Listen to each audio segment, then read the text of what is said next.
Dear students, నిన్న already మనము chemistry అంటే ఏంటి, అసలు కెమిస్ట్రీలో ఎన్ని క్లాసిఫికేషన్ ఏంటి అనేది మనం ఆల్రెడీ నేను డిస్కస్ చేసాం. అయితే నిన్న ఏదైనా మీకు ప్రాబ్లం అనిపిస్తే మాత్రం కామెంట్ రూపంలో చెప్పండి, దాన్ని నేను రెక్టిఫై చేసుకుంటాను. అయితే నిన్న బేసిక్ కాన్సెప్ట్స్ ఆల్రెడీ కంప్లీట్ చేసాం.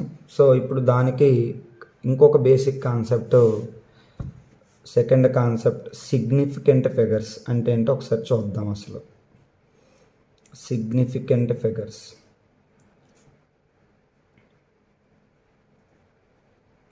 ఇక్కడ నుంచి మీకు యాక్చువల్గా బేసిక్ కాన్సెప్ట్స్ ఆఫ్ కెమిస్ట్రీ అంటే మనకి ఫస్ట్ ఇయర్లో ఉన్నటువంటి స్టాయికియోమెట్రీ అండి.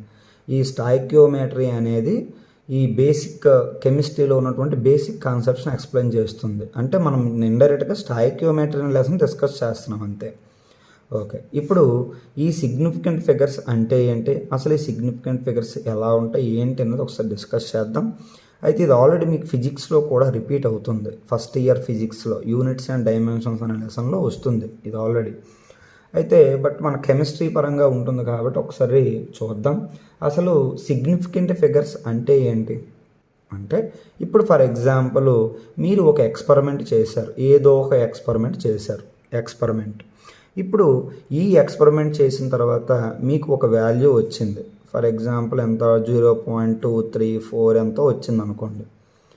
కానీ ఈ ఎక్స్పెరిమెంట్ యొక్క ట్రూ వాల్యూ 0.235 అనుకోండి. ఎగ్జాంపుల్ ఏదో మీకు అర్థమవడం కోసం ఏదో ఒక ఎగ్జాంపుల్. ఇప్పుడు ఎక్స్పెరిమెంట్ చేసినప్పుడు మీకు వచ్చినటువంటి వాల్యూ 0.234. యాక్చువల్గా దీని ట్రూ వాల్యూ మాత్రం 0.235. మీరు అబ్జర్వ్ చేస్తే లాస్ట్ డిజిట్లో ఒక అన్సర్టెనిటీ ఏర్పడింది, చిన్న చేంజెస్ కనిపించాయి. అయితే ఈ చేంజెస్ ఎందుకు వచ్చాయి అంటే, మనము ఎక్స్పెరిమెంట్ చేసేటప్పుడు అట్మాస్ఫియర్లో ఉన్నటువంటి డిఫరెన్సెస్ కానీ చాలా రీజన్స్ అవ్వచ్చు. మనం ఎక్స్పెరిమెంటల్ వాల్యూస్ చెప్పేటప్పుడు చెప్తాం అసలు ఏంటి వల్ల అసలు ఈ ఎక్స్పెరిమెంటల్ వాల్యూకి ట్రూ వాల్యూకి చేంజెస్ ఎందువల్ల వస్తున్నాయి అనేది మనం డిస్కస్ చేస్తాం. సో ఇప్పుడు ప్రజెంట్ ఏంటంటే, ఇప్పుడు ఒకవేళ మనం చేసినటువంటి ఎక్స్పెరిమెంట్కి మనకు వచ్చినటువంటి ట్రూ వాల్యూకి మధ్య ఒక్క డిజిట్, ఏ డిజిట్ సింగిల్ డిజిట్ అయినా అన్సర్టెనిటీ ఏర్పడితే, చేంజెస్ కనిపిస్తే, అప్పుడు ఇందులో ఉన్నటువంటి టోటల్ నెంబర్ ఆఫ్ డిజిట్స్ని సిగ్నిఫికెంట్ ఫిగర్స్ అంటాం. అంటే ఇప్పుడు ఫర్ ఎగ్జాంపుల్ 0.234 ఉందండి, ఇక్కడ కూడా 0.234 ఉంది.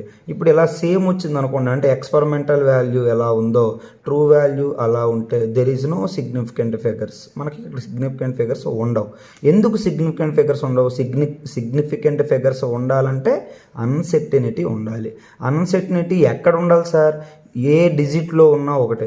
అంటే ఫస్ట్ డిజిట్లో అన్సర్టెనిటీ ఏర్పడినా, ఫస్ట్ నుంచి లాస్ట్ డిజిట్లో ఏదో ఒక డిజిట్లో అన్సర్టెనిటీ ఏర్పడినా కంపల్సరీగా అందులో ఎన్ని నెంబర్స్ అయితే ఉన్నాయి, ఎన్ని డిజిట్స్ అయితే ఉన్నాయో అదే ఆ వాల్యూ యొక్క సిగ్నిఫికెంట్ ఫిగర్ అవుతుంది. అంటే ఇక్కడ సిగ్నిఫికెంట్ ఫిగర్ వాల్యూ ఏం చెప్తామండి? The total number of digits in a number, including the last digit whose value is uncertain.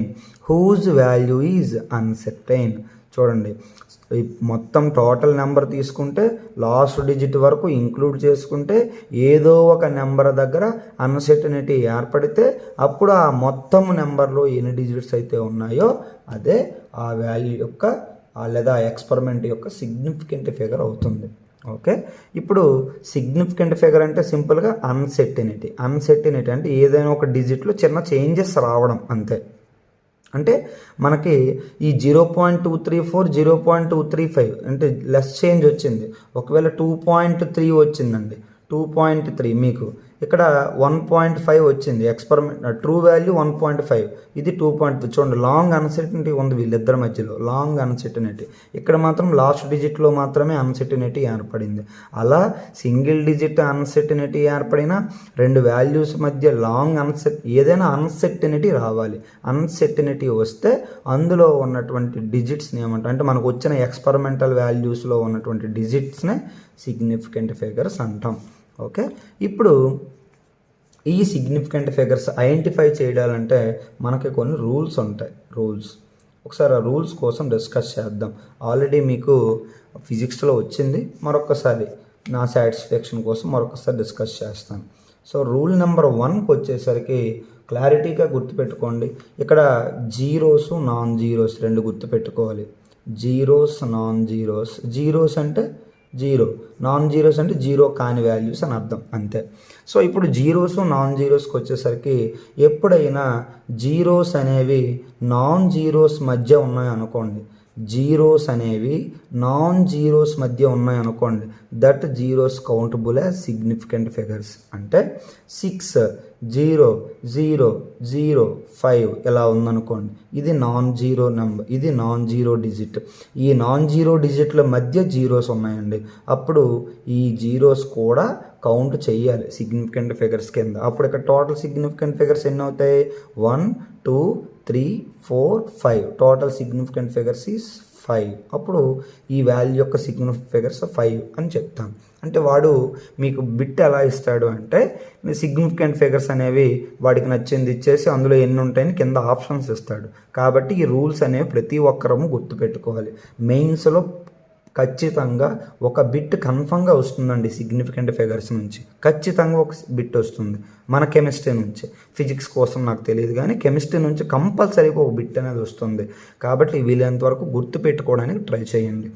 Okay, ఇప్పుడు ఈ నాన్ జీరోస్ మధ్య కానీ జీరోస్ ఉంటే, నాన్ జీరో డిజిట్స్ మధ్య జీరో డిజిట్స్ ఉంటే మాత్రం ఇవి కూడా కౌంటబుల్ చేయాలి. అప్పుడు అవి టోటల్ సిగ్నిఫికెంట్ ఫిగర్స్ ఎన్నైతే ఉంటాయో అదే దాని యొక్క ఆ వాల్యూ యొక్క సిగ్నిఫికెంట్ ఫిగర్ నెంబర్ అవుతుంది. ఓకే, నెక్స్ట్ రూల్ 2కి వచ్చేసరికి ఇప్పుడు మనకి డెసిమల్ నెంబర్ అంటే పాయింట్, ఫర్ ఎగ్జాంపుల్ 0.00345 ఏదో సంథింగ్ నెంబర్, నేను ఏదో ఒక నాకు నచ్చిన నెంబర్ తీసుకున్నాను అంతే. సో ఇప్పుడు మీరు అబ్జర్వ్ చేస్తే ఇది డెసిమల్ పాయింట్ ఎక్కడ ఉంది, ఈ డెసిమల్ పాయింట్కి ఇటు మీరు అబ్జర్వ్ చేస్తే ఇవన్నీ జీరోస్ ఉన్నాయి, ఇక్కడ నాన్ జీరో డిజిట్స్ అనేవి ఇటువైపు ఉన్నాయి, అంతేనా. ఇప్పుడు ఒకవేళ డెసిమల్ పాయింట్ ఏదైనా ఒక వాల్యూకి వచ్చేసరికి ఆ వాల్యూలో డెసిమల్ పాయింట్ ఉంటూ లెఫ్ట్ సైడ్ కానీ జీరోస్ ఉంటే these are not countable, uncountable అండి ఇవి. అంటే ఇవి కౌంట్ చేయకూడదు, అన్కౌంటబుల్ జీరోస్ ఇవి. అంటే మనకి ఇప్పుడు సిగ్నిఫికెంట్ ఫిగర్స్ ఎన్ని అవుతాయండి? 3 అవుతాయి. ఈ 3 ఎందుకంటే ఈ జీరోస్ అన్నీ ఎటు ఉన్నాయి? లెఫ్ట్ హ్యాండ్ సైడ్ ఉన్నాయి. అలానే లెఫ్ట్ హ్యాండ్ సైడ్ ఉంటే కాదు, అక్కడ ఏముండాలి? డెసిమల్ పాయింట్ ఉండాలి. డెసిమల్ పాయింట్ ఉంటూ లెఫ్ట్ హ్యాండ్ సైడ్ ఉంటే ఈ జీరోస్ అనేవి అన్కౌంటబుల్, అసలు కౌంట్ చేయకూడదు. అప్పుడు ఇందులో నాన్ జీరో డిజిట్స్ ఎన్నైతే ఉన్నాయో అదే దాని యొక్క సిగ్నిఫికెంట్ ఫిగర్ అవుతుంది. అంటే ఇక్కడ ఎంత? 3 అనేది సిగ్నిఫికెంట్ ఫిగర్. ఫర్ ఎగ్జాంపుల్ 0.045 తీసుకోండి, దీని సిగ్నిఫికెంట్ ఫిగర్స్ ఎన్ని అవుతాయి? 2 అవుతాయి. Very good. ఎందుకు? ఇక్కడ డెసిమల్ పాయింట్ ఉంది, ఇక్కడ జీరోస్ ఎన్ని ఉన్నాయి? 2 ఉన్నాయి. ఎన్ని జీరోస్ ఉన్నా అన్కౌంటబుల్. సో ఇక్కడ నాన్ జీరో డిజిట్స్ ఎన్ని ఉన్నాయి? 2, 4 ఒకటి, 5 ఒకటి. సో టోటల్గా 2 సిగ్నిఫికెంట్ ఫిగర్స్ అని చెప్తాం. ఇది రూల్ 2. నెక్స్ట్ రూల్ 3కి వచ్చేసరికి ఇక్కడ డెసిమల్ పాయింట్ ఉండాలి, అలాగే రైట్ హ్యాండ్ సైడ్ జీరోస్ ఉండాలి. ఇప్పుడు రైట్ హ్యాండ్ సైడ్ మీరు ఒక్క విషయం ఇక్కడ గుర్తుపెట్టుకుంటే, రైట్ హ్యాండ్ సైడ్ జీరోస్ ఉంటే ఇక్కడ డెసిమల్ పాయింట్ ఉంది, రైట్ హ్యాండ్ సైడ్ జీరోస్ ఉన్నాయి. అప్పుడు ఈ రైట్ హ్యాండ్ సైడ్ అంటే ఇప్పుడు నాన్ జీరో డిజిట్ వాల్యూ తర్వాత ఉన్న జీరోస్, నాన్ జీరో డిజిట్ తర్వాత ఉన్నటువంటి వాల్యూ, ఒకవేళ ఎక్కడ జీరోస్ ఉంటే these are maybe significant or may not be. అయితే సిగ్నిఫికెంట్ అవ్వచ్చు, సిగ్నిఫికెంట్ కాకపోవచ్చు. ఇంకొకసారి రూల్ చూడండి. ఇక్కడ డెసిమల్ పాయింట్ ఉందండి, డెసిమల్ పాయింట్ ఉంది. అలాగే ఇప్పుడు మనకి రైట్ సైడ్ ఉన్నాయి జీరోస్, రైట్ సైడ్. ఇక్కడ మనకు అబ్జర్వ్ చేస్తే ఇక్కడ రైట్ సైడ్ ఏం లేవు, ఓన్లీ లెఫ్ట్ హ్యాండ్ సైడ్ కోసం డిస్కస్ చేసాం. ఇక్కడ లెఫ్ట్ హ్యాండ్ సైడ్ కోసం ఇవి ఎలాగా మరి ఉండవు, ఇవి అన్కౌంటబుల్ కదండి రూల్ 2 ప్రకారం. సో వీటి కోసం మనం ఇప్పుడు ఈ టాపిక్ కాదు. రూల్ నెంబర్ 3 ప్రకారం zeros are present in right hand side. ఇప్పుడు రైట్ హ్యాండ్ సైడ్ ఉన్నాయి అనుకోండి, ఇప్పుడు after the non zero digit value, after the non zero digit value తర్వాత జీరోస్ ఉంటే these are may or may not be countable చేయొచ్చు, చెయ్యకపోవచ్చు. ఓకేనా, ఏదైనా పర్వాలేదు. అయితే అసలు కౌంట్ చెయ్యాలా లేదా ఎలా తెలుస్తుంది sir, may or may not be అంటున్నారు కదా అంటే, దీనికోసం కొన్ని సమ్స్ మనం చేస్తే మనకు ఒక క్లారిటీ వస్తుంది. అప్పటి వరకు జస్ట్ గుర్తు పెట్టుకోండి అంతే. ఓకే, రెండు నాన్ జీరో డిజిట్స్ మధ్య ఉంటే కౌంటబుల్, లెఫ్ట్ హ్యాండ్ సైడ్ ఉంటే అన్కౌంటబుల్, రైట్ హ్యాండ్ సైడ్ ఉంటే may or may not be countable. ఓకేనండి. ఇప్పుడు మనకు డెసిమల్స్ లేవు, డెసిమల్స్ లేకుండా 10600 ఇలా ఇచ్చేసాడు, ఏదో పెద్ద వాల్యూ ఇలా ఇచ్చాడు. ఇందులో మనం ఇప్పుడు సిగ్నిఫికెంట్ ఫిగర్స్ కనిపెట్టాలనుకోండి, ఇప్పుడు మీరు అబ్జర్వ్ చేస్తే ఇది 106 కదండి, 106 ఇంటూ 1 2 3 4 5 జీరోస్ ఉన్నాయి. సో 10⁵ అని రాయొచ్చు కదా ఈ 5 జీరోస్ని కలిపి. కాబట్టి ఇలా మనము సింప్లెస్ట్ ఫామ్లో రాసుకోవాలి. దీన్నే సైంటిఫిక్ నొటేషన్ అంటాం, తర్వాత డిస్కస్ చేద్దాం దీని గురించి ఇంకా క్లారిటీగా. సో ఇప్పుడు ఈ 106 ఇంటూ ఈ 5 జీరోస్ ఉన్నాయి కాబట్టి 10⁵. సో టోటల్గా ఇక్కడ సిగ్నిఫికెంట్ ఫిగర్స్ ఎన్ని అవుతాయి, 3 అవుతాయి. ఈ 3 కౌంటబుల్, మరి ఇంక వీటిని నెగ్లెక్ట్ చేసేయడమే. సో దీని యొక్క ఈ వాల్యూ యొక్క సిగ్నిఫికెంట్ ఫిగర్స్ ఎన్ని అవుతాయి, 3 అవుతాయి. ఎప్పుడు డెసిమల్ పాయింట్ లేనప్పుడు, గుర్తుపెట్టుకోండి, లేనప్పుడు. ఇక్కడ రెండు రూల్స్ డెసిమల్ పాయింట్ ఉన్నప్పుడు డిస్కస్ చేస్తాం, ఇక్కడ డెసిమల్ పాయింట్ లేదు. ఓకే, ఇది రూల్ 3. రూల్ 1కి వచ్చేసరికి రెండు నాన్ జీరోస్ మధ్య జీరోస్ ఉంటే countable, left hand side zeros ఉంటే uncountable, right hand side zeros ఉంటే may or may not be countable. So decimal point లేకుండా రైట్ హ్యాండ్ సైడ్ జీరోస్ ఉంటే దీన్ని సింప్లెస్ట్ ఫామ్లో రాసుకొని అందులో ఎన్ని అయితే డిజిట్స్ వచ్చాయో that will be significant figure అవుతుంది. ఓకే, ఇప్పుడు క్యాలిక్యులేషన్ ఇన్వాల్వింగ్ సిగ్నిఫికెంట్ ఫిగర్ అండి. Calculation involved in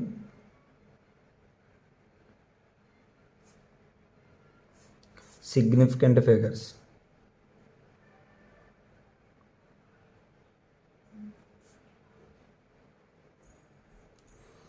significant figures. So ఇక్కడికి వచ్చేసరికి ఇప్పుడు మనకు క్యాలిక్యులేషన్ ఇచ్చారు, అంటే 2 డిజిట్స్ ఇచ్చి యాడ్ చేయమన్నాడు, లేదా 2 డిజిట్స్ ఇచ్చి ప్రొడక్ట్ చేయమన్నాడు, డివైడెడ్ బై చేయమన్నాడు. అదే క్యాలిక్యులేషన్ కదా, ఇంకేముంటుంది. సరే, ఇప్పుడు మనం ఎడిషన్ చేసిన సబ్స్ట్రాక్ట్ చేసిన ఇప్పుడు మనకు ఒక రూల్ ఉంటుంది. ఏంటంటే ఇప్పుడు ఫర్ ఎగ్జాంపుల్ 2.346 అనే ఒక నెంబర్, ఏదో ఒకటి 2.4 అనే నెంబర్, ఈ రెండింటిని యాడ్ చేస్తే ఎంతో కొంత నెంబర్ వస్తుంది కదండి. ఇప్పుడు ఫర్ ఎగ్జాంపుల్ ఈ రెండు యాడ్ చేయండి ఒకసారి, 2.346 2.4, ఈ రెండు యాడ్ చేస్తే ఎంత అవుతుంది, 437 2 + 4 అంటే మనకు ఫైనల్గా వచ్చిన నెంబర్ 4.746. అంతే కదా. ఇప్పుడు ఇలా మనం ఎడిషన్ చేయడం వల్ల కానీ నెంబర్ వచ్చింది అనుకోండి, ఇప్పుడు ఇందులో ఎన్ని డిజిట్స్ ఉన్నాయో అవి సిగ్నిఫికెంట్ ఫిగర్స్ అవ్వండి.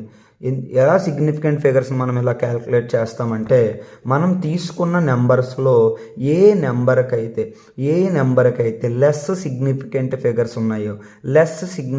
ఫిగర్స్ ఉన్నాయో ఆ నెంబర్ని తీసుకొని అలా మనకు వచ్చిన ఆన్సర్లో కూడా అన్నీ సిగ్నిఫికెంట్ ఫిగర్స్ తీసుకోవాలి. అంటే 2.346 ఈ రెండిట్లో స్మాల్ వాల్యూ ఏదండి, 2.4, అంతే కదా. అంటే ఇందులో 4 సిగ్నిఫికెంట్ ఫిగర్స్ ఉన్నాయి, ఇందులో 2 సిగ్నిఫికెంట్ ఫిగర్స్ ఉన్నాయి. ఇప్పుడు వచ్చిన ఆన్సర్లో 2 సిగ్నిఫికెంట్ ఫిగర్స్ మాత్రమే ఉండాలి, ఎందుకంటే ఇందులో చిన్నదానికి 2 సిగ్నిఫికెంట్ ఫిగర్స్ ఉన్నాయి కాబట్టి. అంటే ఇక్కడ ఏమవుతుంది, 4.7 అవుతుంది ఆన్సర్ 4.7 అవుతుంది. సిగ్నిఫికెంట్ ఫిగర్స్ మాత్రం 2 అవుతాయి. ఓకే, ఎప్పుడు ఎడిషన్ చేసిన సబ్స్ట్రాక్ట్ చేసిన లీస్ట్ నెంబర్లో ఉన్నటువంటి number of significant figures is equal to మనకు వచ్చినటువంటి ఆన్సర్లో ఉన్నటువంటి సిగ్నిఫికెంట్ ఫిగర్స్ ఈక్వల్ అవ్వాలండి, ఈక్వల్ అవ్వాలి. ఇది రూల్ నెంబర్ 1 క్యాలిక్యులేషన్లో. అలాగే నెక్స్ట్ రూల్ నెంబర్ 2కి వచ్చేసరికి మీరు అబ్జర్వ్ చేస్తే, ఇప్పుడు మల్టిప్లికేషన్ కానీ డివిజన్ కానీ చేసామనుకోండి,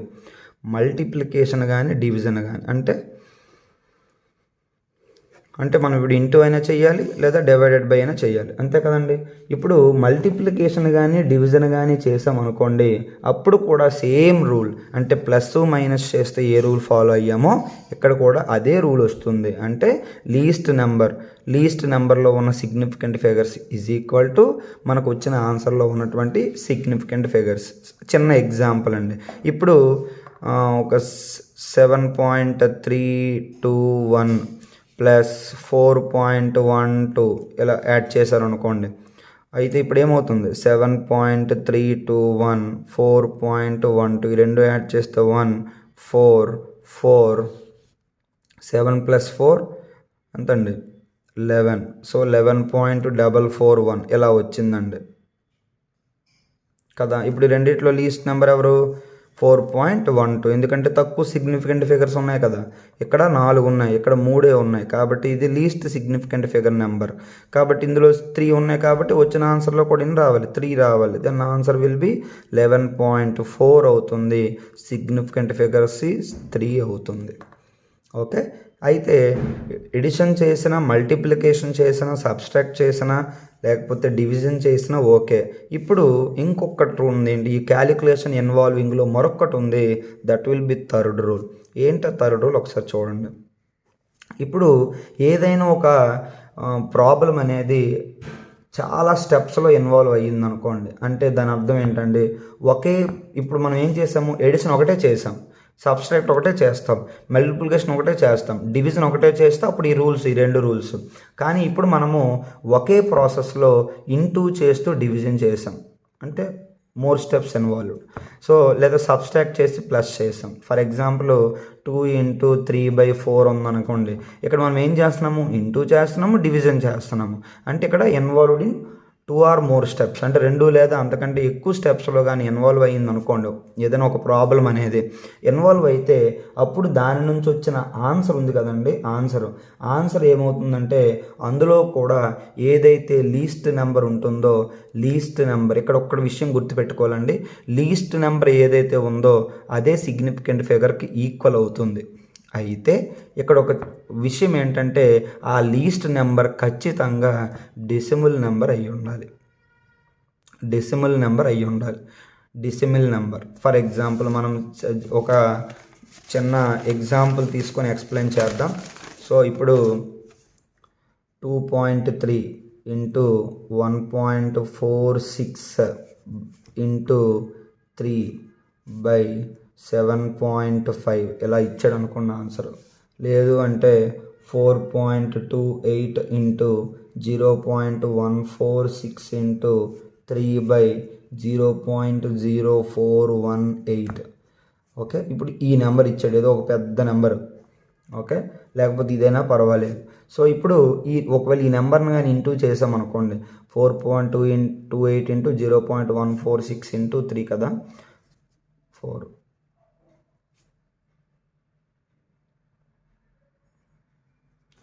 44.84784 ఇది దానికి వచ్చిన ఆన్సర్.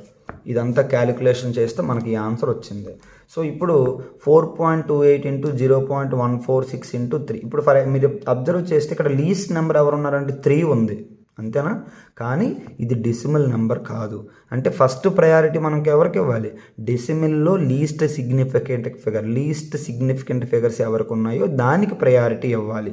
ఇప్పుడు లీస్ట్ సిగ్నిఫికెంట్ ఫిగర్స్ ఇక్కడ ఎన్ని ఉన్నాయి, 4.28లో 3 సిగ్నిఫికెంట్ ఫిగర్స్ ఉంటాయి, 0.146లో కూడా 3 సిగ్నిఫికెంట్ ఫిగర్సే ఉన్నాయి, 0.0418లో కూడా 3 సిగ్నిఫికెంట్ ఫిగర్సే ఉన్నాయి, అంతే కదా. అంటే ఇప్పుడు ఇందులో టోటల్గా 3 సిగ్నిఫికెంట్ ఫిగర్స్ ఉన్నట్టు.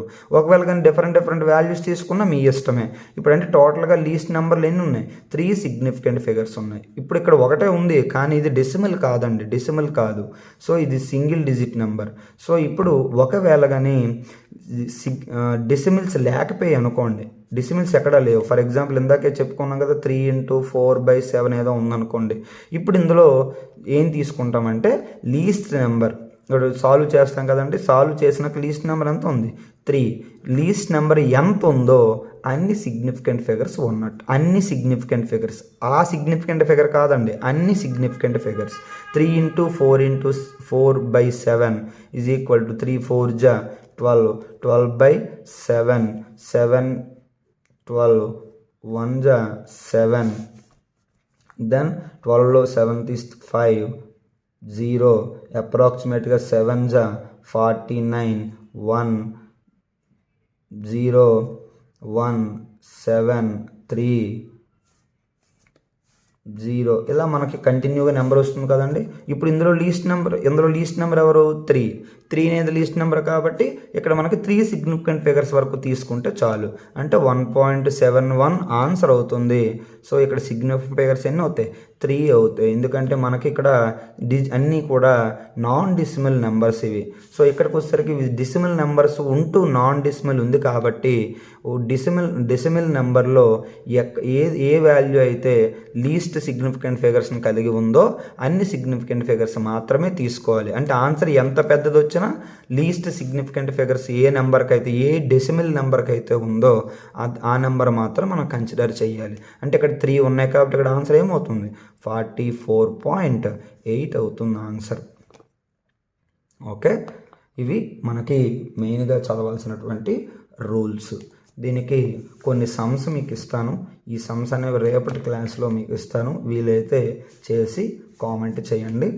అలాగే నిన్నటి నోట్స్ను ఈరోజు నోట్స్ మీకు నేను నెక్స్ట్ క్లాస్లో టోటల్గా మీకు ఖచ్చితంగా వీడియో పెడతాను. ఇంకా నేను కొద్దిగా ప్రిపేర్ చేయాల్సి ఉంది, అది ఇది కలిపి కంబైన్ చేసి పెడతాను. ఓకే, ఇంకా రూల్స్ అనేవి సిగ్నిఫికెంట్ ఫిగర్స్లో ఉన్నాయి, మరొక క్లాస్ పడుతుంది. వాటి కోసం డిస్కస్ చేసి నెక్స్ట్ కాన్సెప్ట్కి వెళ్దాం. Thank you.